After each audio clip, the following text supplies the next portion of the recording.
everybody, I'm Dan. And I'm Dominic. And thanks for watching another episode of NAS Café. Right on, yeah.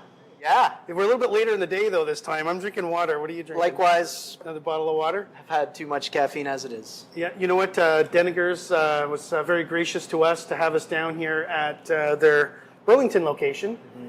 And this is an amazing chain. They've been around for a long time. Mm-hmm. They're a mainstay here in the Hamilton-Burlington area. And one of the keynote attributes of the Denninger's chain is that they're family-owned, family-run. Yes. Yep. They have a meat plant in Hamilton where they actually make all of their own meats. So when you buy deli meat or you buy sandwiches or anything like that from the store or even here in the Bistro, mm-hmm. It's homemade. In their store, which is just amazing. You can taste the difference. Yeah. Human firewall. Yeah. Security awareness training. Yeah, we were talking about that earlier today, and I know it's a big topic. It's a huge topic. We just came off of October being the Security Awareness Training Month, or Security Awareness Month for a lot of tech companies, and I think it's appropriate for us to continue that conversation. It's a complicated topic. Why need security awareness? Probably the biggest thing is, we're seeing it like daily, where companies are being breached for their data and being held ransom, or many different ways where all of a sudden their data, what that they thought was safe, is no longer safe, and now potentially their entire business or a component of their business is at risk and or in jeopardy, right? And the issue is, IT doing all the best things that they can do, like we've talked about before, all of our best practices still leave us very wide open to the human failure component of this all, which is 90% of security breaches in business, and probably equivalent on personal too, but are the result of humans letting them in, saying, yes, come in, take my data, steal from my bank. Probably the number one reason for that, at least from my belief, is just simple lack of understanding. Mm-hmm. Without drawing attention to different types or techniques that hackers are using to try to infiltrate. Yep. Most people are just unaware, of some of the the possibilities of being attacked. So, I just want to talk about maybe a little bit some social attack vectors that we're seeing, and we've got tailgating, phishing, spear phishing, smishing, and vishing. It's a lot of ishings in there. Yes, there's a lot of ishings. And I know tailgating is an interesting one, and as a human, there's a little bit of an emotional play on a lot of these attack vectors. Yeah. So somebody coming in, like strolling in behind you, is what tailgating is, right? To get through security. Yep. And they might not have an ID badge, but then the person that's in front of them might be looking back, saying, "I don't really know this person," but they don't want to look either silly or, embarrassed. I don't know who they are. So they don't ask. Yep. Right? And then that person, meanwhile, comes in, sits down at a first empty computer, and if somebody asks them, "Hey, I'm here from IT," and they're doing their thing, but, that's an attacker coming in. And now they're bypassed the physical security that's in place, right? Exactly. Right. The bad actor getting through the defenses one way or another, right? So it's great to start at that point, because any approach towards security awareness, I think it's appropriate to start from the outside coming in, right? Mm-hmm. Like everything's going to have a physical security component to it, right? Which things like tailgating is very important, getting into a restricted access area, right? Where we might say other aspects of the security breaches are going to be, like you mentioned, phishing and spear phishing, which is in like manner trying to get into something that you're not supposed to see or have access to. Can you give an example of maybe a spear phishing email? Yeah, so spear phishing in particular, the designation spear is more to say like a pointy, sharpened approach attack, right? And it's personal. So it is usually comprised of where a bad actor has gathered enough information to have a little bit of credibility with you, or has known something about you. So the classic example would be, I have a LinkedIn profile, and I also have maybe a Facebook profile, and we might make certain parts of our lifestyle public information, right? Living in Hamilton, working for NetAccess, right? And might have certain interests that are on my Facebook profile. So someone can quickly build a little bit of a profile, having never known me or seen me, right? To get in specific details that might allow or get through people's defenses, right? So a spear phishing would be, I'm going to send, people that know me know that I like, let's say, to study languages, right? So they might compose an email that's under the impression that I'm receiving an email from, say, a prestigious school that's about language or linguistics, that I would then all of a sudden be very attracted to read about, yet is completely fake. And then if they can get me then to respond to whatever that input is, they've beat the fish, they've got the spear through the defenses and lured me out, right? So it's hard not to be vague because it's dramatic, but the component there is really specific about you and targeted attacks on getting to influential and or people that have a lot of say or pull in an organization that can then really bring it to its knees with a ransom.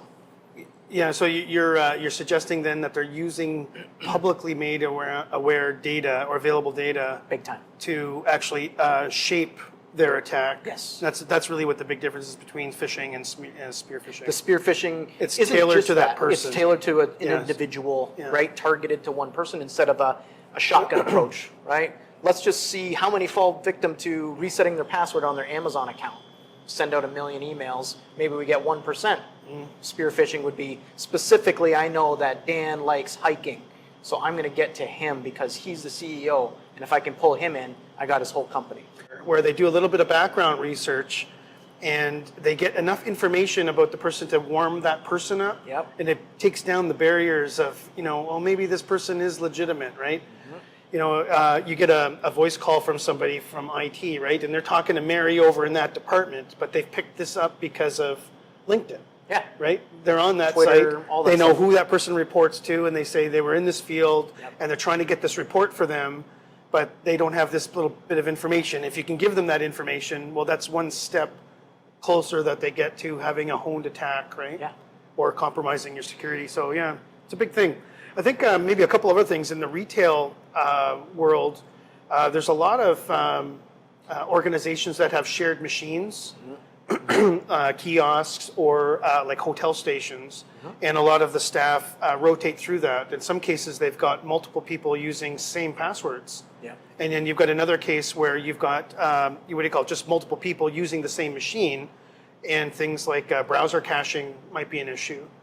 From an awareness standpoint, like not everybody knows the intricacies of how the browsers cache data and how things work, right? Right. I would expect most people have no idea what most of that even means, Yeah. right? Yeah. To let alone be aware. What would you be worried about with the risks. a kiosk type of situation? Well, I mean, the funny thing is anything that's connected to the network, I mean, I'm speaking to someone who knows, right? But to our audience, anything that's connected to two things, the internet and or the network, especially the network, it's got a doorway into whatever may be protected information. So it's a matter of how many doors and how many locks are between that and the next thing that are going to be defenses that actually work, right? So on a kiosk, for example, there might be a lot of reasons to not have it connected to the business network, and that might be the best approach. But there's going to be ways or reasons that they can't do that, and they have to have it connected, right? So there's details that we can touch on in every aspect, to disabling USB ports, to you can get right down to disabling the start button on a keyboard or the start menu from popping up, preventing the run command from happening and stuff like that. So bad actors that are equipped know quite a few techniques and how to get around one way to another. And maybe that's the good thing about Windows operating systems, which is really popular, versus some of the other ones, right? Is Windows makes it easy to do things 5 different ways. All right, so that's 5 different ways that the bad guys can also leverage that for their bad acting and to penetrate our security. I'll give you an example of something that we actually, it was a computer participating in a denial of service attack. Okay. And it was a library that was actually compromised in New York. And what had happened is the hacker got into the library computer, shared computer, Yep. and then they installed their software, which then was used to leverage attacks to other computers. That's exactly it. And then those computers then were attacking a customer. And we got a frantic call from the customer saying, I don't know what's going on. I've got no internet, but it's really critical. We need this working. And we look at it and we can see their entire pipe is just saturated with an attack coming in. But then it's a redirection or a misdirection. So the attack was pretending to come from another place that it wasn't really even the place. Yep. So it took a bit of digging, but you end up finding out, okay, we blocked this computer that was coming out of New York, and then sending out the organization saying, hey, your stuff's been compromised. You might want to take a look at this PC, right? Exactly. And you backtrack it, but that's a risk factor Get in with touch with IT. with what do you call it? Centrally or publicly available computers that people use, right? And it's necessary in a lot of environments. So You know what? You reminded me, and we talked about it a little bit earlier too, like how could AI work into this, right? So the old way of hacking, we'll say, is, you have a handful of tools that execute certain commands, right? And what we're doing is we're just looking for weaknesses against all sorts of different ways to do that, right? But the old tool set was maybe comprised of 5, 10, 15 different tools that might search for 5 or 10, 15 different ways to get in. Where artificial intelligence is going to bring a level of automation and adapt those tools based on various codes and also be able to always stay current to the latest security definitions, right? So when there's actually large companies that are paid publicly to report when there's code violations on Microsoft operating systems, applications, the BIOS hardware, and all that stuff, and it's up telling the world, hey, this is a vulnerability right now until someone can get to it. So I'm thinking AI and all that stuff is going to work together to scan those things and then immediately devise the tools to take advantage of it. In that zero gap is going to now become even more threatening to respond quickly to, right? that's a good example, Tom. So you know what? Hey, we've got some solutions that we want to talk about a little bit. So maybe just a brief on security awareness training is really how do you build a better human firewall? So you mentioned this in the very beginning. You can have a lot of great IT out there. You can have even AI helping combat some things, but if that human hits that soliciting email and encrypts everything through a ransomware problem, for example, it's hard to overcome that because they're behind all the security protocols. That's right. Right? So education is really a huge thing. And we want to talk maybe just a little bit about what some red flags are, like training for red flags. What's a red flag? Yeah, good. So we mentioned one already about receiving a communication, and think about it as not just an email any longer, but a text message, a voicemail, a phone call. Oh my goodness, my son. They might know my son's name is his.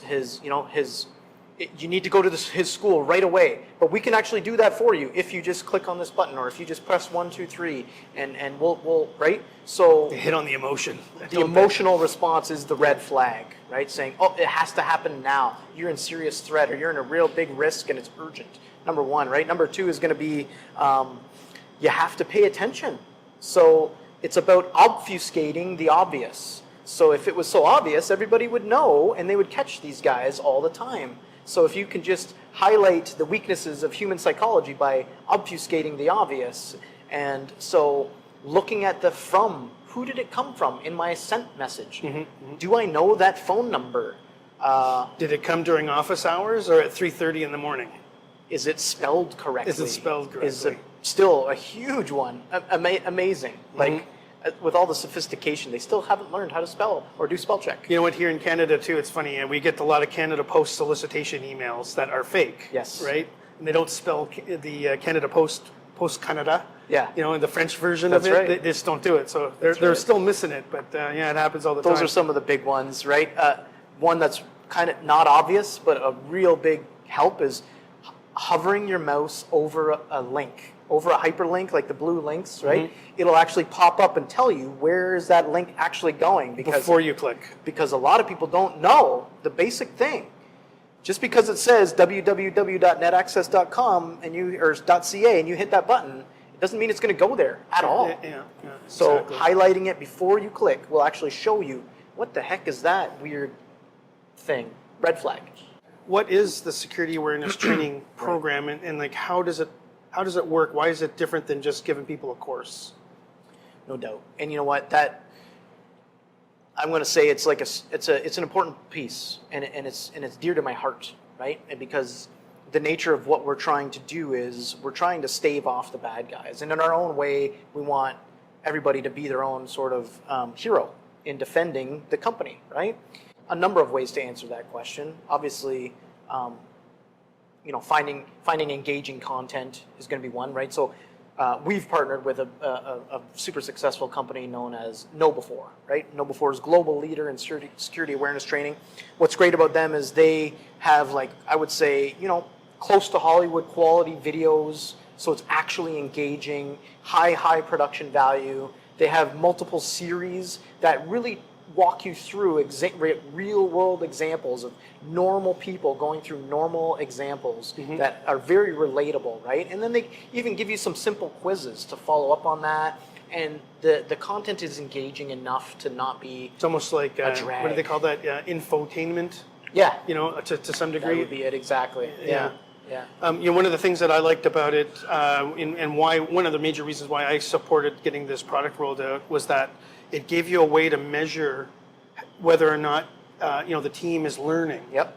So what in the beginning, you surprise everybody by doing some secretive penetration testing and whatnot, and some soliciting emails that come in, and you see who's clicking on things. I right? fell for it. Yeah. So you know what, the average is actually quite high. It's something like 30% failure rate. Yeah. Depending upon the Exactly. industry, but if you Even think about higher that, that's like sometimes. 1 in 3 actually clicked on that thing that's going to encrypt, your data if that email made it That's in. right. Bring the company to its knees in minutes. Yeah. Right? So what happens is that there's regular routine testing. So every month new things come in, and then there's a little button that appears in my browser that I actually click to say this is a phishing email. Yeah. And then if it's not, it actually goes and creates a support ticket to my team. And then the team looks at it and then brings it back for attention to say, hey, that person needs a little bit more education in this area. Yeah.